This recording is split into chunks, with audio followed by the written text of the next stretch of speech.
ভাবছিলাম পলাটা ফর্সা হইল না। মা, আমাকে 2টা মুরগি পোড়াই দাও, ক্ষুধা লাগছে। হ, খাইয়া দাইয়া বাপের মতো দামড়া হোক। বাবা, সারা জীবন তুমি অনেক খাইছো, এবার আমারে খাইতে দাও। হ, ঠিক কইছস বাপ।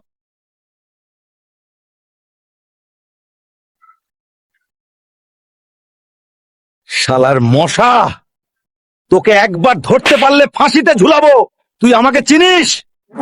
আরে একদম হালকা ছুঁইলাম, কেন ভেঙে গেল? তুমি হালকা টাচ করলেও আর্থকোয়েক হই। মাছি বাচ্চা, আমারে ঠিক মতো খাইতে দে, নাইলে তোরে সহ খাইয়া ফেলাম কইলাম। বাবারে, এই তো পুরো ট্রাকের ওয়েট। রিক্সা ভাই, টেনশন লিয়ান না, আমি পুশ দিয়া যাব। আর আমি বেল বাজামু, ট্রিং ট্রিং। ওই ক্যামেরা আমার দিকে রাখো, আমি এখন হেরো। আরে এই টাইটানিক আমার ওজনেই ডুববো।